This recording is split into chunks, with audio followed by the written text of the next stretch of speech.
Waukenis Nichpachai. Hello, good afternoon. Thank you all for tuning in today for our storytelling conversation. Inishwanisha Cece Hoffman. Washnash Umatilla Nichiaoikenik Nashua. My name is Cece Hoffman. I'm a member of the Confederated Tribes of the Umatilla Indian Reservation. So I'm Umatilla and Nimipo on my mom's side and then Ojibwe on my dad's side. And I currently work at Illahee Fund as our environmental justice coordinator assistant. And for those of you who are a little less familiar about the work that Illahee Fund does, essentially we're a nonprofit located on Coast lands in Seattle and do a lot of different funding and programs and support with Indigenous communities. And the area that I am in is with food sovereignty and land restoration. And there's a lot of other programs that we do on our team and have been growing a lot in the past few years, but just different work on violence prevention and combating voter suppression and environmental policy work. You can check out our webpage online at naillheefund.org to learn more. But today we are doing our Blue Jay Festival. This is one of the last sessions and it'll be the storyteller panel. I'm joined today with some really amazing storytellers and I'm excited to have these conversations together. If everyone wants to go around and introduce themselves and share a little bit about your relationship with storytelling and how it has evolved, just to get us started. Does anyone want to go first?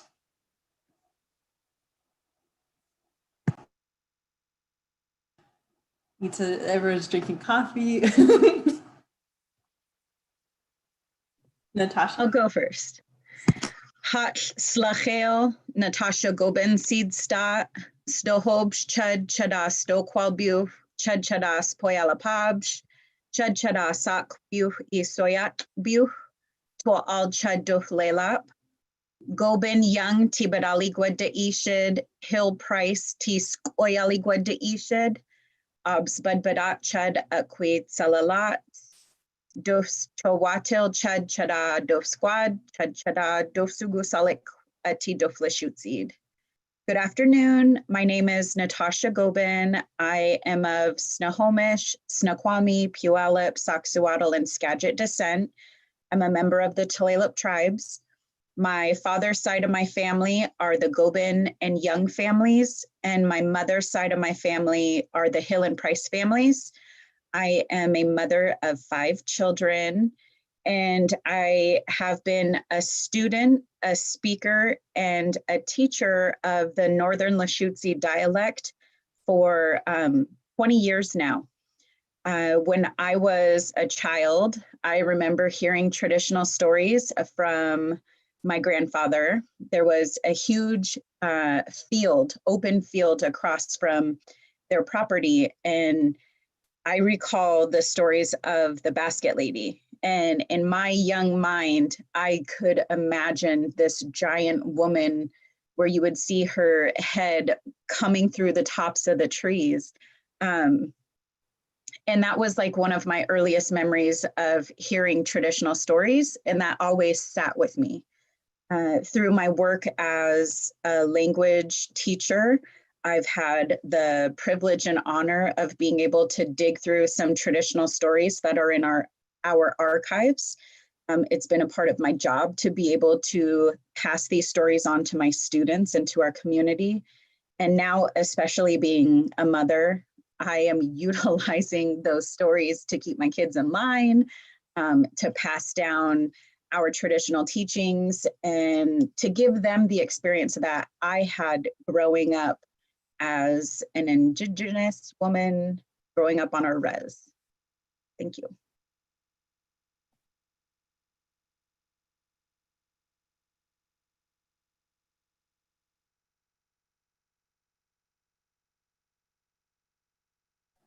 Thank you for sharing, Natasha. Itsa, do you want to go next? I would love to. Thank you. Piali, Kwalitunali, Newanatoka Itsa Shash, Hekakua Tekatkwikani. My name is Itsa Shash.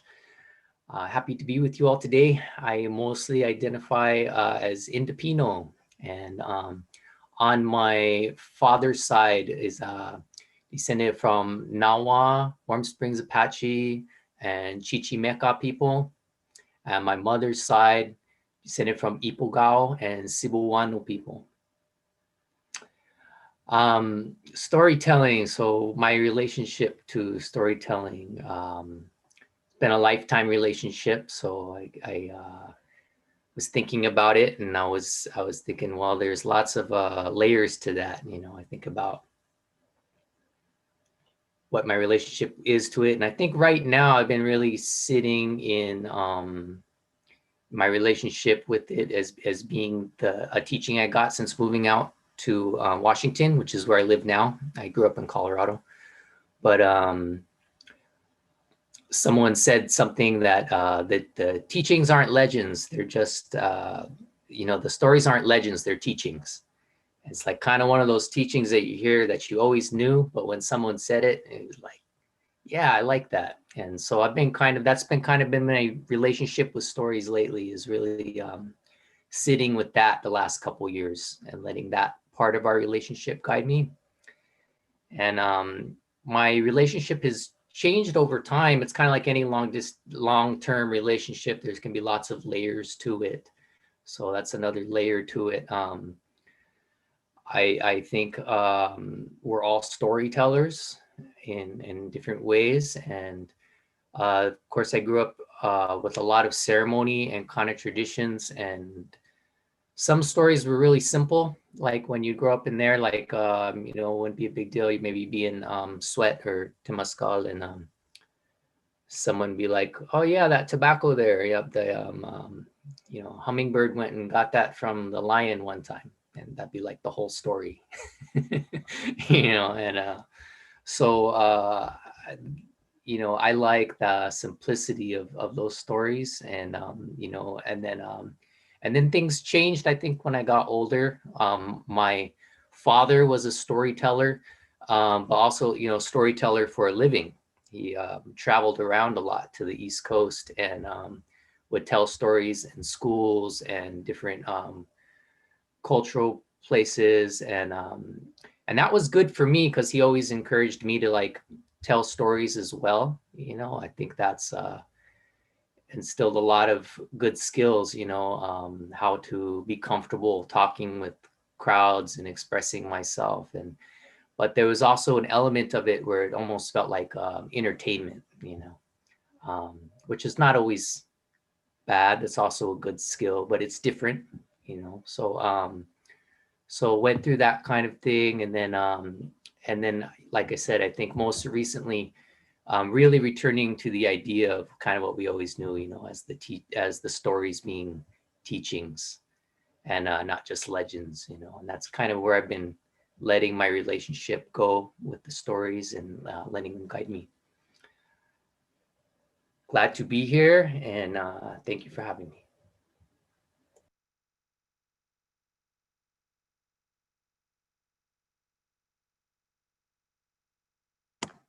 Yeah, thank you, Itsa, for sharing that. Gerard, do you want to go next? Sure. Osio, Osigutsu, Osigutsu, Gerard Miller, Davado, Baltimore, Ali Gayaleno, Digega. Hello, how are you? My name is Gerard Miller. I am from Baltimore and with family from North Carolina. I descend from Chalagi and Yonwia, Cherokee people from North Carolina, unremoved Cherokees, but also unregistered Cherokees because histories of colonial identifications that we're not going to get into right now because this is happy times. But I grew up around stories. I was fortunate enough to have my great-great-grandmother, my mother's paternal great-grandmother, until I was 18. Her daughter until I was 15. And I was raised in a church with a lot of elders. The oldest person I knew was Mother White, who was 108 when she passed. And I was always hearing stories about, they used to call them the old saints, the people who established these communities back in the early 1900s. And I also, that was on one side. On the other side, I grew up immersed in African drum and dance. And I would hear African and indigenous stories all the time. And I was that kid who, like, when they had the storyteller come to the library or to the school, I was in the front row, like, soaking up the story and doing my best to collect. And in my head, I think it's like having a basket, and I was just collecting every story I could get. And as I've grown and expanded my studies, I've come to understand just how much is contained in our stories. You know, studying sociology and linguistics, you know how much of a culture is contained in its language, and how much of the language is connected is in the stories, and how much of the worldview, it's all one system. And when we're encountered by, when indigenous peoples globally are encountered by settlers, specifically Western settlers, so often it's like, oh, those are just stories. Oh, that's myth. Oh, that's fables. Oh, you know, and because we talk about animal characters and because we talk about plants talking, and they're like, oh, it's some fanciful stuff. But coming to understand the depth of esoteric knowledge, like there's levels of meaning to every single story. And I've been able to draw from that in my life to help myself, to help my friends, to help my community. And my relationship with storytelling has changed because now I'm in a position of choosing to defend my people's outlook. And so in the face of Western worldviews, I'm like, no, we have a story for that. Almost every time I encounter a problem, I'm like, we have a story about that. Somebody has a story about that. I know I read a story about that. There's a Yoruba story from Nigeria about that.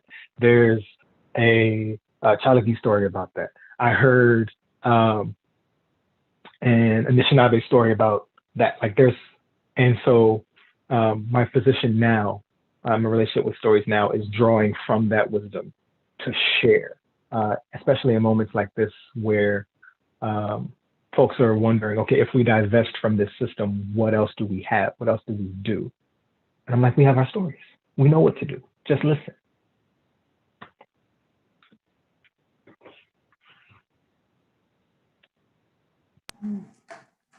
Thank you so much, Gerard. All of you articulated and shared just how stories have impacted you. Even just at the beginning of that introduction, I'm like, wow, this is such a good and necessary conversation. Kind of going off of what you were just saying, Gerard, it made me think of just kind of wanting to hear more about what you all think or have learned of how our communities in the past have used stories for resilience, for healing, or for surviving and thriving within our communities. Are there any either particular stories or ways that come to your mind around that?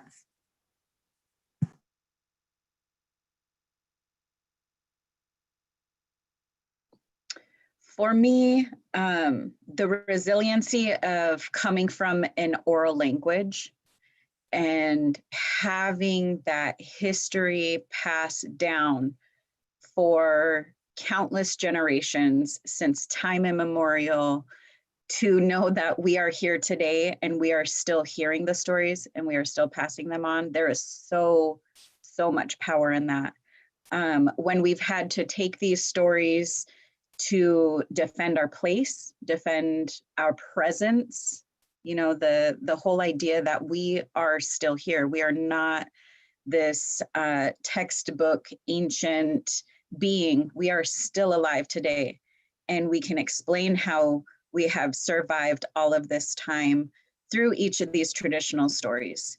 Our traditional stories, they're not just a book to pull off a shelf and read for a fun story time, although there are times when we do that. Our stories are all interconnected. They help preserve who we are. They help pass on teachings. And like Gerard was saying about the language and the culture, they exist. They're intertwined. They are the same. There are stories that we have documented that we've only been able to take bits and pieces to translate it into the language we're forced to speak right now. But man, when you hear it in your language, when you hear those stories, there is so much of us that is missing that we didn't understand was missing. And I think that's what's really kept me in my position as a student and a speaker and a teacher of our language, is learning these stories, learning these words, learning about the people who helped preserve them, because it was vital to them to make sure that we could speak this today. One of the people that I have sitting at my desk right here is Sauk-Suiattle. This is Martha Lamont. And Martha Lamont, when she recorded the stories, she recorded them to preserve the fluency. She recorded them to preserve the teachings. And that's like, this is my goal. I want to be Martha. Like, this is who I want to be. I want to be the woman that passed on the teachings, that kept the stories alive. One of our most critical stories that explains our relationship to the killer whale is a story that Martha had passed on, and I believe it's like 900 plus lines in Lushootseed. So for it to be that many lines just in our language, when we try to translate that into English, you can barely find the right words to explain it. So you need like multiple English sentences just to get through what she was trying to pass on. So, man, that connection to our ancestors, that connection to our place, that connection to our values, storytelling really is everything.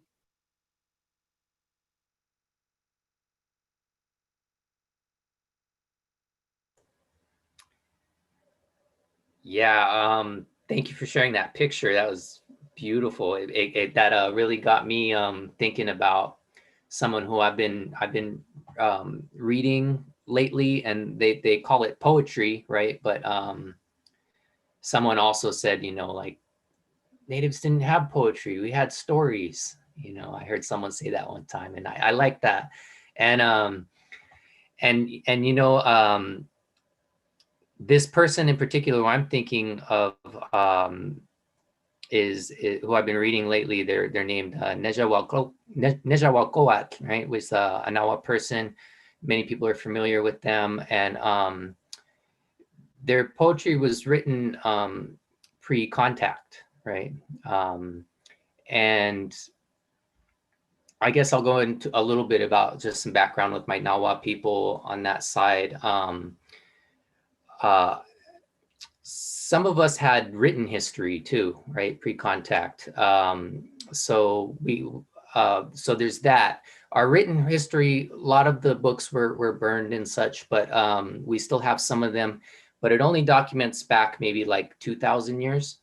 And then we also have the oral history, which goes back, forever. And I think about, so there's some of these stories that are from long time ago, and then some that are not so long ago, right? But they're both told both ways. We wrote it down, and then we also had that oral tradition that you're talking about, right? Like the way that they got Nezahualcóatl's poetry written down was because he passed away before conquest happened. But then even after conquest happened, you know, 500 years ago in this case, the people spoke his poetry word for word, you know, to where even afterwards they were able to have someone come and write it down. And I think about that. Some of these poetry, you look at them and they're so long, you know, and you would have to just be reciting that word for word like a song, you know, that would just go on for hours. And just the resiliency to that, and the power of oral tradition, to where you could just speak word for word what this person was saying who passed on before you were even around. So I think about that, kind of what you're talking about with that picture you showed of your aspiration there. You know, putting out and having it down for us to do the same, right? With using the tools that we have now with our modern technologies. Yeah, and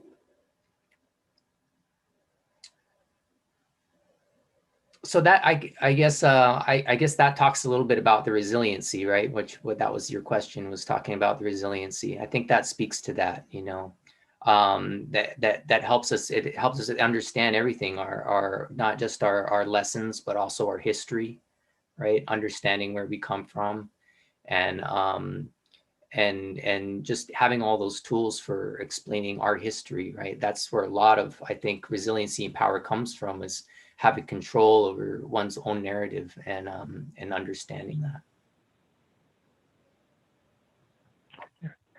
I think the thing that unites all of this is our elders. Like we have stories because we have elders who heard them when they were children. And part of resiliency is having that through line, that connection between the very young and the very old. And our cultures, by and large, were structured so that the very young were in contact with, were learning from, were in relationship with the very old. And so we had constant transmission of knowledge, of understanding, of worldviews, of skills, of language, all of that. And especially as survivors of colonialism, or endurers of colonialism, because it's not over. The fact that we had elders at all means that those people knew how to be resilient. That the thing that there are stories that were preserved, there were stories that were lost. But for those that were preserved, they were preserved by people who made it.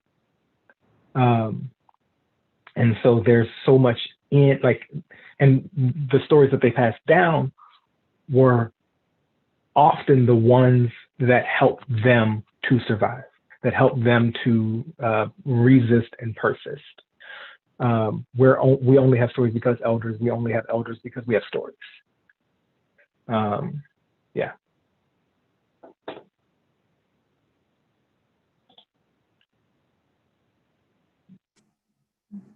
That was really, really well said, and I really appreciate that framing and showing how it's all so interconnected in a different way too. But all of you are kind of mentioning this changing, or like how through different generations we experience storytelling differently, and like all of it being amongst resilience, but because of each one of us, each generation being able to be resilient. And I'm curious if you could speak on how you have seen a shift amongst the different generations and how we are telling stories, and sort of where you see that going. into the future. And I don't want to be asking too much, but I'm like, my mind is building off and I'm like, where would you want it to go to? So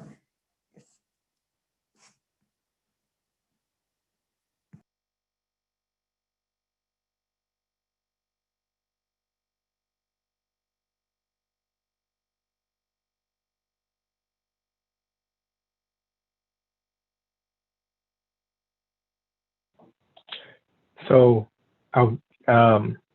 where I've seen a shift, like generationally, is from passive to active engagement in stories.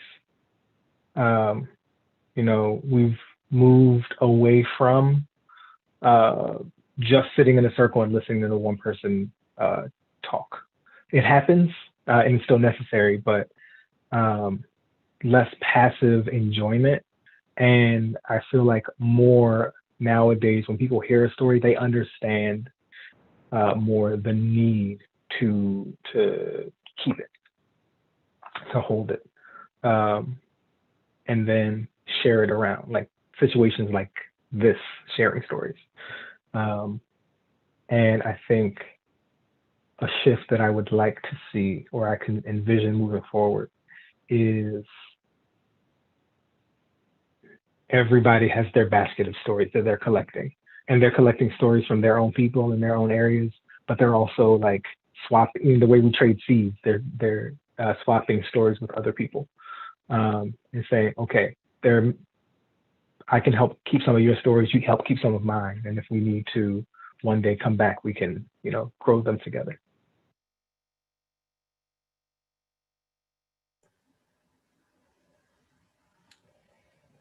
Yeah, I'm gonna answer both those too, because later on today, I'm telling stories over Zoom, right? Which is a new experience for me, right? With these times we're going through, and so talking about how storytelling is changing, right? And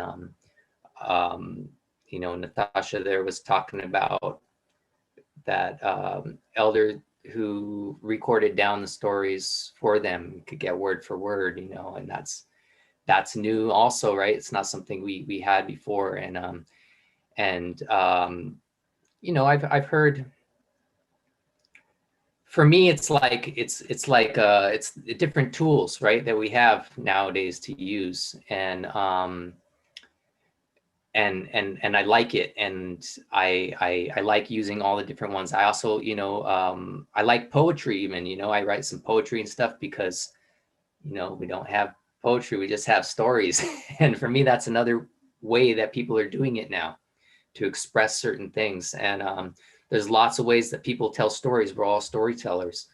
And so with that though, what I would like to see is things going back, you know, to simple, like I was saying, when I grew up, sometimes you just be at a ceremony and they'd be like, yeah, at this time of the year, the sun is turning into a butterfly, and then it's going to change back into an eagle later. And then it's like, you know, for me, there's a lot more deeper stuff I get out of those situations when you're right there. I know one storyteller who doesn't really like to use microphones when they're telling stories, because they say that they don't want to get that technology in between themselves and the story, you know. I also heard, you know, another teaching I learned out here in Washington that I really liked was the idea of, when we tell a story, one of the goals is we're trying to come to the same breath, right? So we're all in one breath with people who we're telling stories to, and ourselves, and the stories, that breath. And you know, those are kinds of things that it's harder to feel when I'm telling it over from Zoom and I can't feel the people who are there, you know. So it's not impossible, you know. I feel like there's ways to do it, and we can use these different tools that are around us, but it's kind of like we're innovating with what we have. But if you're innovating just to innovate, you lose a bunch. And if you're grounded in where things come from, then you can innovate with the purpose of carrying things forward for everybody. So I guess, you know, that's where I would like to see things go, is back and get real rooted as we keep moving forward.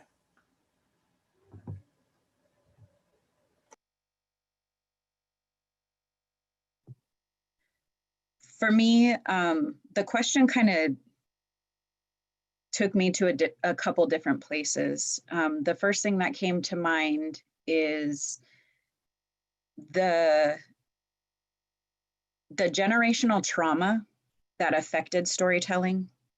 For me, I feel very blessed that my cousins and I had our grandfather to tell us traditional stories. And I get emotional thinking of the generational trauma that took place to where my own father didn't pick up some of the traditional stories. And that was based on what had happened to him as a child, what his relationship was like with his father, what his relationship was like with his grandfather, the things that they endured, the things he endured during his childhood.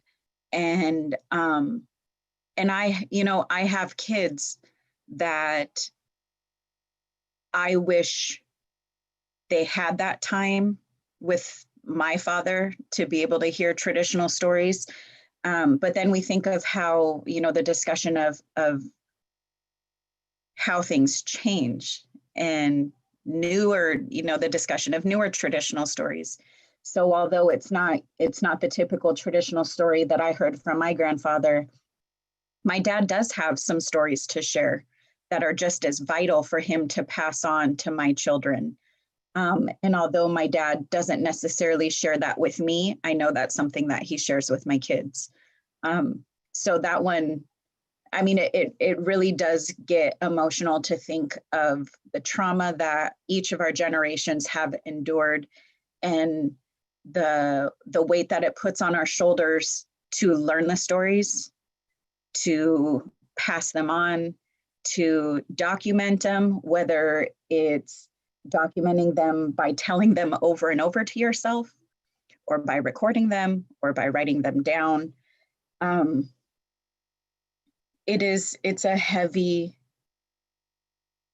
It's a lot of weight to carry, because we know how important it was to us and how much it's fulfilled us in getting bits and pieces of us back, that we want everybody to feel that way. Something that's really cool that we can pass on to the next generation as storytellers, at our elementary school that's on the reservation, that has the largest population of Indigenous youth, we do Friday storytelling. And the kids are the ones that actually start the stories out now. So to know that that is being revived through them, all the kids need to do is see one of our teachers step out onto the floor and they automatically say, "All tootie too hawk," a long time ago. And to hear a gym full of kids to know the beginning and the end of a traditional telling is like so powerful. So as emotional as I can get at what we've lost, it's being replaced by the emotion of those who are stepping up to take on that role.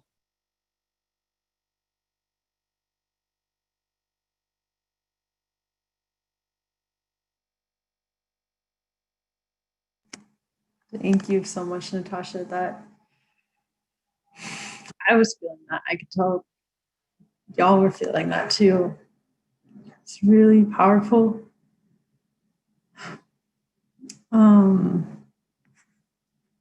Is there any particular, I know y'all have been sharing different stories throughout this week, and Itsa, you're going to share one tonight. but are there any particular stories and teachings that have come out for you personally along your journey in storytelling that just kind of really stick out to you? I know, I'm sure that there are lots, but any other stories that you would like to share?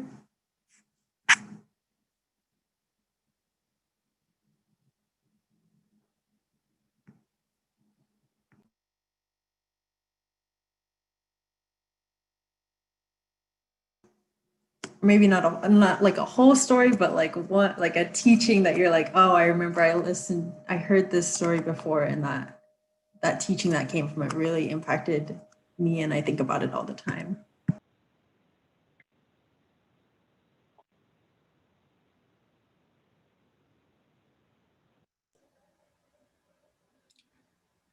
Okay, learned this one from Harvest Moon. Now I tell you shortest story. Salmon came up the river and came till it came to the dam. That is all.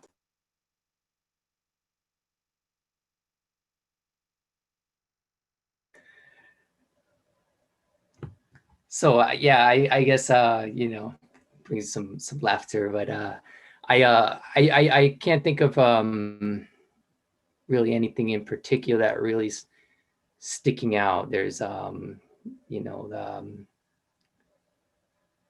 I think it's context, you know, for me, a lot of it, different times in life. And you said storytelling could be a lot of different things. So yeah, that's all I have to share for now.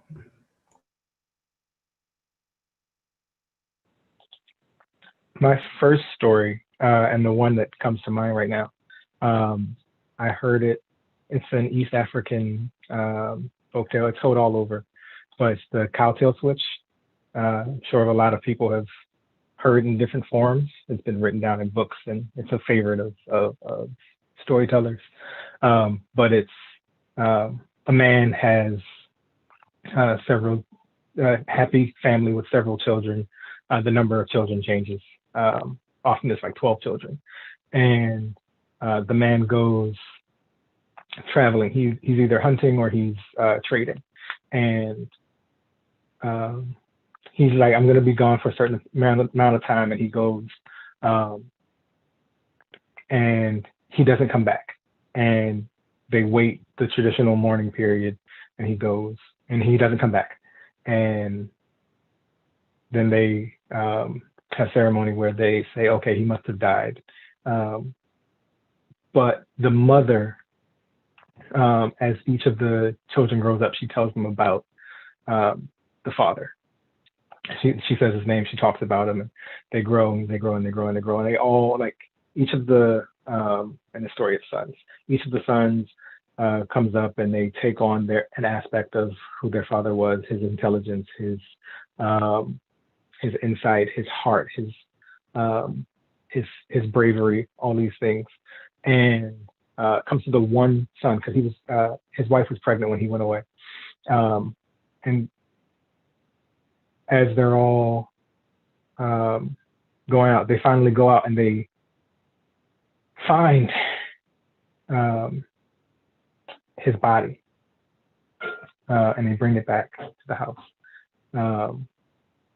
And they're talking about him, and each son mentions something that they know about their father. And it goes from the eldest to the youngest, and each one is trying to either revive him or trying to speak about him, and they can't, and the bones just sit there. And finally, the youngest son, who was the one who first asked, thank you, who was my father? And the mother told the youngest child his name.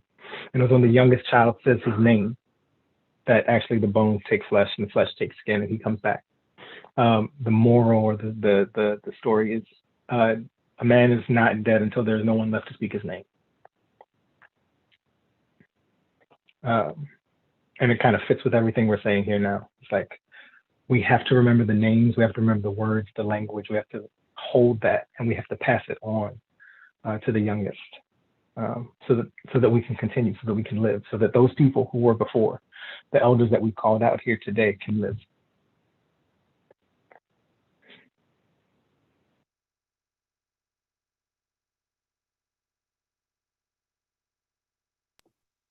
So I have this super short story, and I think this is one of the stories that that I told for the storytelling session, but this time I have my pictures. So this is a story that was passed on by the late Lizzie Christ, Elizabeth Christ, who happens to be my youngest daughter's great-great-great-grandmother. Al tudi tuhak, aslaflo putsi bastad, al tahe al.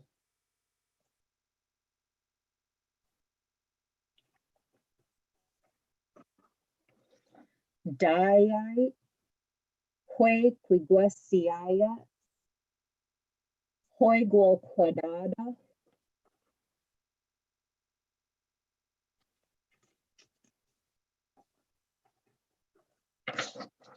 gual e ida, pia al pas ekil. Huala o de guijala, alti al-als, hoi huela.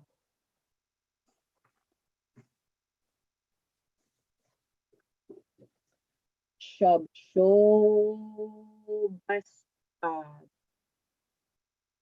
So this story is about Tsia Bastad, Lady Louse. And for those of you that are lucky enough to not know what a louse is lice. So this story is about Lady Louse. Lady Louse lived in a big house.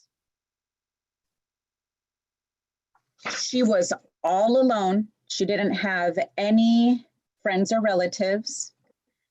Hoi gual quadrada, and then she picked it up. Gual equida, and she swept it. Tia he al, the big house. Hola o de alti al-als. And just when she got to the middle of her house,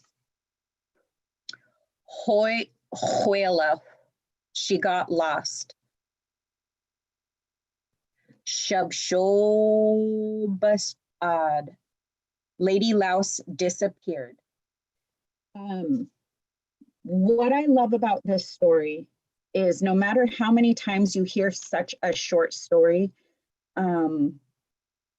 you're picking up different teachings. So you can ask yourself, what teaching am I taking away from this? Is this going to teach me about looking out to others who may be lonely, who, you know, and giving them some company so that they're not alone? Is this talking to you about the things that you have that is starting to consume you, and you feel like, you know, you're just going to get stuck in all of this until you feel like there's no way out?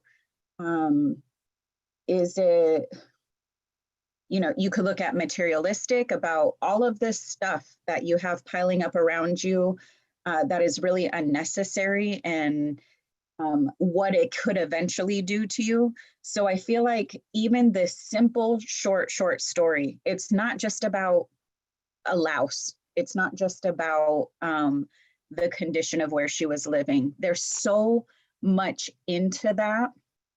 And what I like about our traditional stories is the way that we've been told the stories. It's not up to me to tell you, hey, that's what you should be learning from this right now. We would have heard these stories over and over and over again, hundreds of thousands of times throughout our life. We would have heard it, and eventually we would be telling these stories. And it's up to each listener to say, oh my gosh, after hearing that story, you know what? I'm thinking about my relative who doesn't have anybody in their life, and I want to go to them, and I want to reach out to them so that they don't feel alone. or, you know, it's going to bring up something internally that you may have been struggling with yourself. And it's that reminder that I need to work through this. I can't let this sit to where it's going to eat away at me. So I love the beauty of that being such a short story and its ability to have countless teachings based on who's listening to it and based on what situation they're going through in life.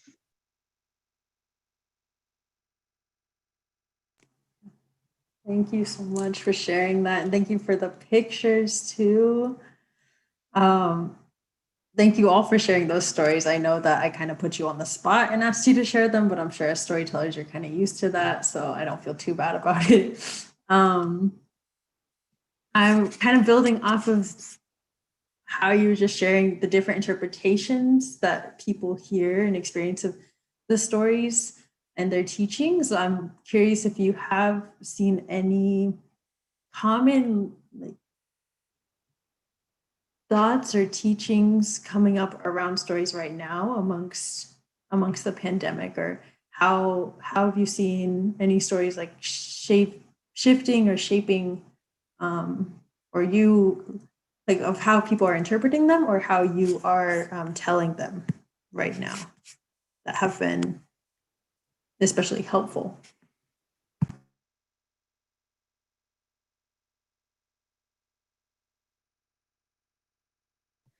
I think in the beginning of all this, when everybody did a better job of staying home, that was an opportunity for our program to start sharing stories more often and encouraging people to be able to watch it as a family when the time was right for them. You know, everybody, even though you're home, you could still all be on different sleep schedules or whatever.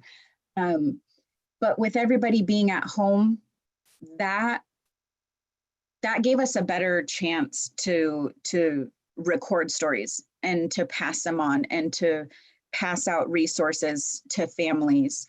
I don't think there's one story in particular that could make an impact. I think all of them have the ability to make an impact based on everybody's different situation. But it did provide more time for families to be able to stop and make time for it. We live in such a busy time that being forced to stop and stay home, that was like, man, we were soaking all of that up. We were doing creating so many videos and trying to give the families an opportunity to utilize those at home as a group instead of the kids learning it at school and trying to explain it to their parents without the parents having any background knowledge. Like, it was such an amazing teaching moment. And it reminds me of why I long so much for something that I've never experienced. I've never experienced a life where we didn't have all these expectations and all these demands on us. So as hard as it was during that time, oh man, I loved the ability to stop and to be able to focus on some of those traditional teachings that are so powerful.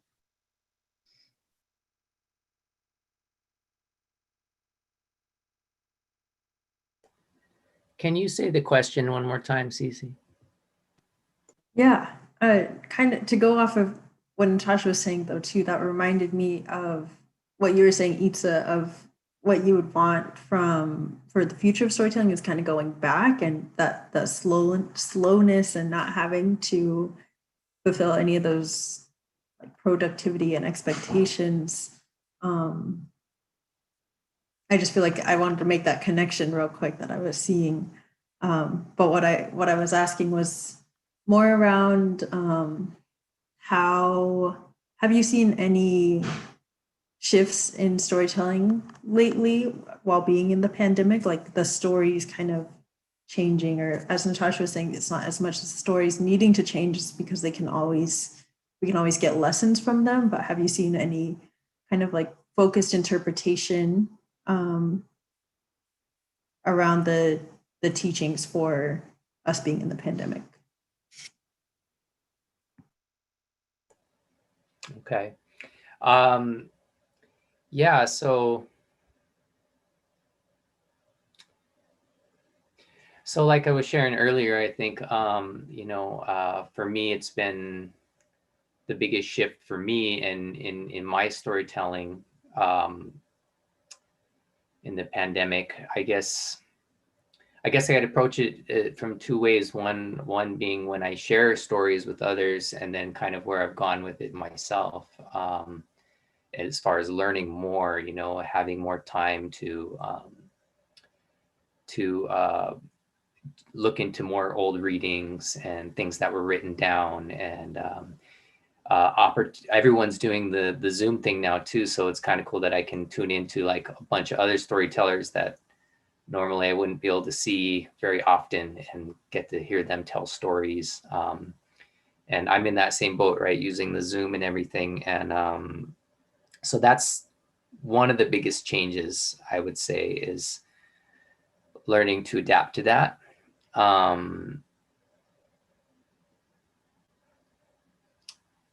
In the home, I feel like things haven't changed so much for me over here, right? Like as far as storytelling go, like a lot of it's,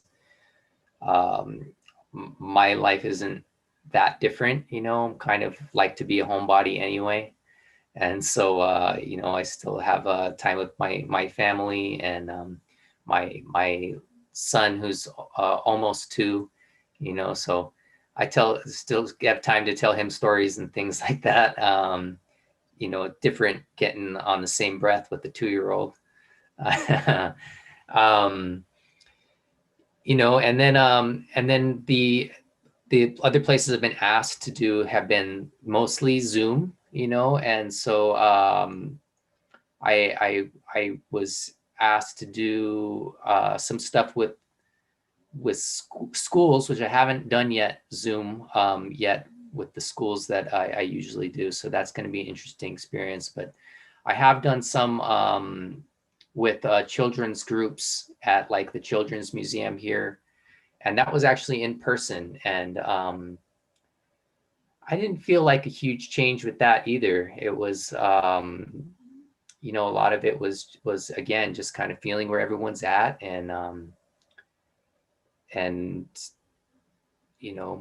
maintaining social distancing and stuff. But that wasn't, a lot of that wasn't too different for me. A lot of the lessons, I feel like all of that, I also shared with some adults. We did, who were doing like a solar program.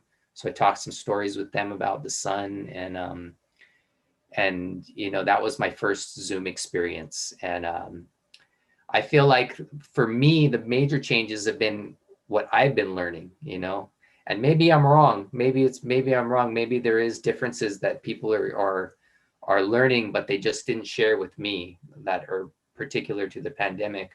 But I feel like I've been picking up different things in the stories, makes me think about just, this grandma cedar tree story that I learned from Roger Fernandez out here, and talks about this grandma cedar tree that takes care of her little cedar tree that gets big, and then the big cedar tree takes care of grandma when he gets older. And I feel like, being in this pandemic, we're in this situation now where it feels like we're protecting, trying to protect a lot with our elders and everything, and just take care of each other. And I feel like those simple stories of learning how plants just do that has just put a lot of lessons on how to do that in a very simple way, to where it just makes it easy to think about. And then some of the other lessons that I shared earlier, just about, feeling inspired to go back. I think a lot of that inspiration for me came from the pandemic as well, and just feeling what it is like to be in this other area where we're just talking through a computer, and just really valuing more what it is when there's the simplicity and just in person and breathing with one another. you know. So I feel like those have been the big things for myself personally. Mm-hmm.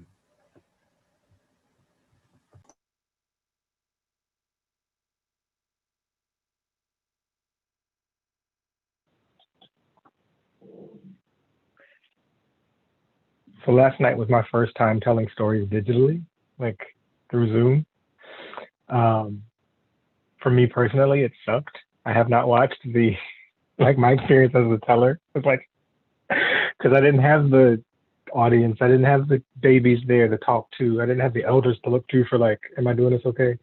Um, so that's been a weird shift. But what I've seen is, like Natasha talked about, having more opportunity to tell stories.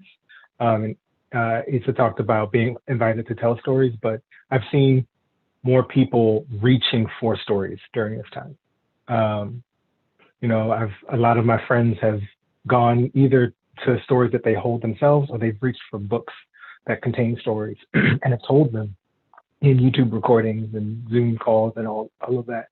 I think it's that stillness that y'all are talking about has caused people to reach for stories to fill that space.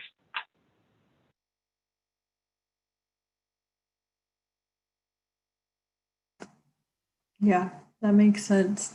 And it had me thinking too of when you're talking, Natasha, about it just blowing up within your community and people sharing stories and reaching out for stories, like y'all are saying, just at the beginning too, when like native Twitter, native TikTok was blowing up as well.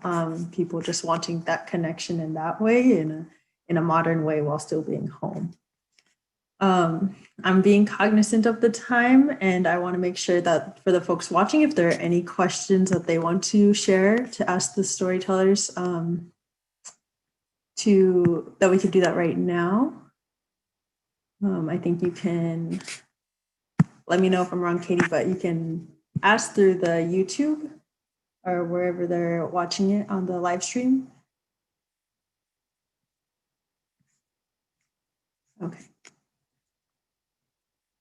Yeah, we'll open it up for questions. I also, if anyone wants to popcorn while we're waiting for any questions of any kind of resources that if folks have been wanting to be connected with stories or storytellers, if you know of any to share right now too, or ways that maybe people can learn stories or become storytellers in those ways too. Any resources y'all know? I always have to give a shout out to our Lushootseed relatives with the Puyallup Tribes Lushootseed program. They've done some amazing storytelling. They were doing some storytelling sessions before the pandemic. And I believe on their website, if you look up Lushootseed, and that's TW, oh man, no, I'm going to mess it up. If you look up Lushootseed or the Puyallup language program, then you can find their website. And I think they have some recordings, or if you follow them on Facebook or Instagram.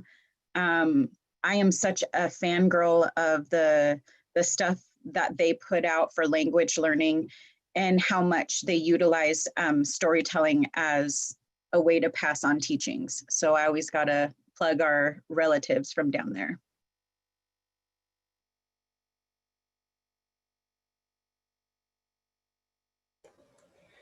Yeah. So two things popped in my mind.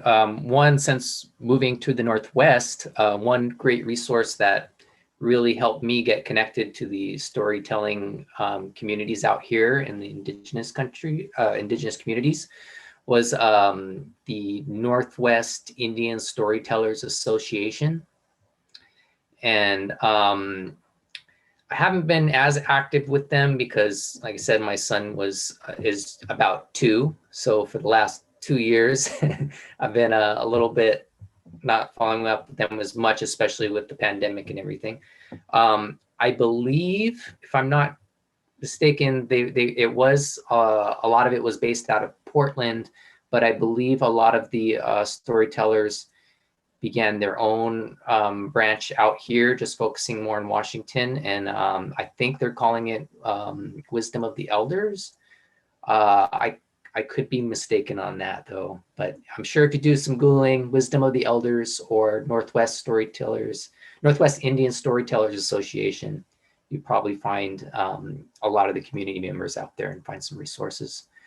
The second thing I'm thinking about is just our stories, as we talked a little bit about earlier about, reclaiming our narratives and our histories and how important that is. And was some good work that was done out here. The Since Time Immemorial curriculum that was put out. And I believe that people can, if there's educators on here or looking for curriculum on how to incorporate from Indigenous perspective, some of the history and things in this area in the Northwest, that could be a good resource for you as well. Those are the first two things that pop into mind.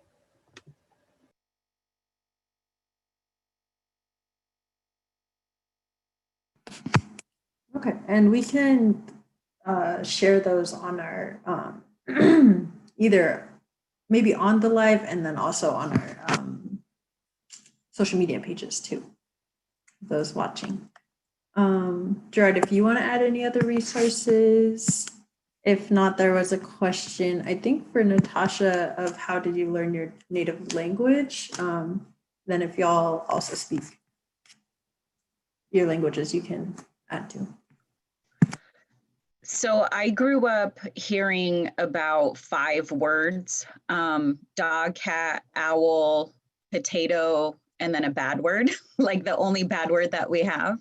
I didn't get a chance to dive into the language until after I graduated high school. And that's when I applied to be a teaching assistant with the Tulalip Lushootseed program. And man, I absolutely fell in love with the work. And I know we were talking about it earlier. I had that experience of discovering a piece of me that was missing. So I absolutely fell in love with learning, with speaking. I was so intimidated to do my first prayer at a gathering. But one of my mentors was like, hey, you got to go pray. And I knew I couldn't tell her no. So I'm like, all right, here we go. This is how it's done. And storytelling is such a big part of that. Like we were talking about the connection between the language and stories. And I can't remember who had mentioned it before, but having storytelling be your form of being comfortable as a public speaker, or being comfortable to get up there and share. That is one of the first tasks that we do within our department. Is everybody picks a traditional story, and you're to study it. You're to figure out who passed on that story. Who are their relatives today? How can we honor their work in preserving this and continue to honor them by speaking it and by telling the story? So for me, it's been a 20-year journey. It's going to be something I continue to do until they force me to retire. And I look forward to the many stories that I will discover with on this journey.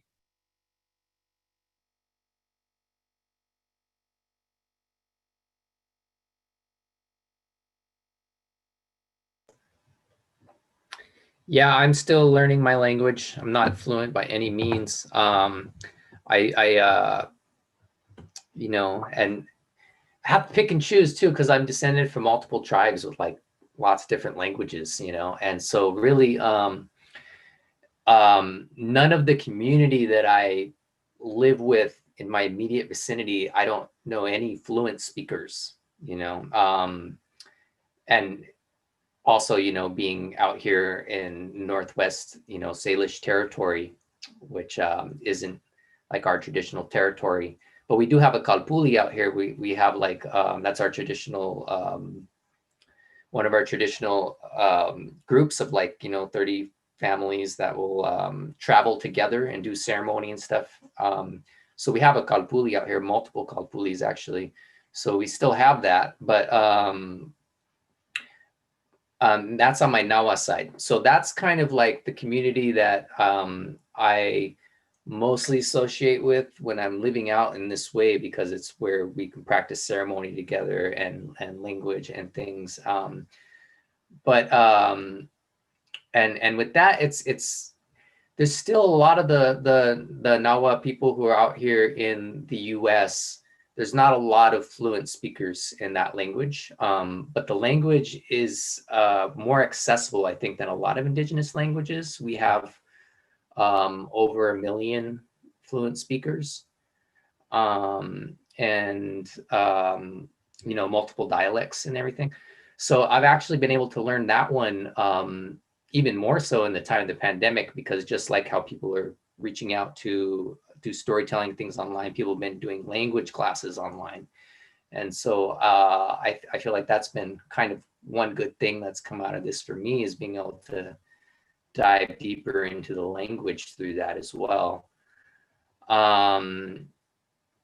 So yeah, you know, I pick it up wherever I can, really. Ceremony, reading the old stories if they're written down, and trying to understand the way they talked about it, because the old language, the way it's written, is also different than the way the communities speak it now. So yeah, diving into that, as well as you know, talking to elders when you can find them, you know, who understand a little bit more than you, and then yeah, online, I have some books, language books. You know, I get it wherever I can, really.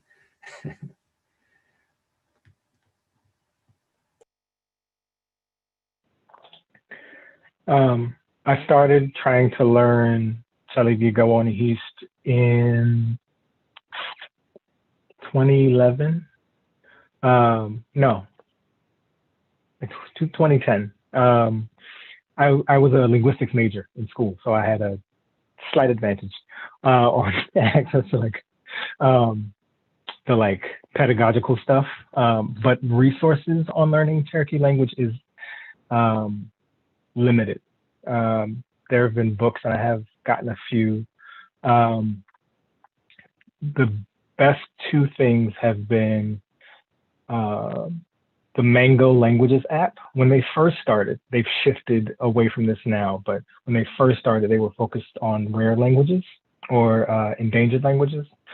And so they privileged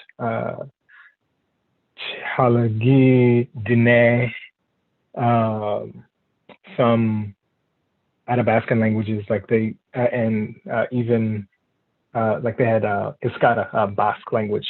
So I used that, but they only got to 2 units before they stopped continuing those lessons. The biggest thing has been Ed Fields teaches Cherokee language classes through Cherokee Nation in Oklahoma. And they have several levels. And so you can take a beginner through an advanced course in Cherokee language taught by native speakers. And they have elders who come in who are either who are first language speakers or are fluent speakers. And you can interact and you can get that transmission of knowledge that way. So that's how I've been working. It's books, apps, specifically the Mango Languages app, and Ed Fields class through CNO, Cherokee Nation, Oklahoma. With that one though, because Itsa mentioned dialects, so I have to take the lessons from the Cherokee Nation, Oklahoma, and edit it to be more specific to Eastern Cherokee, because there's differences.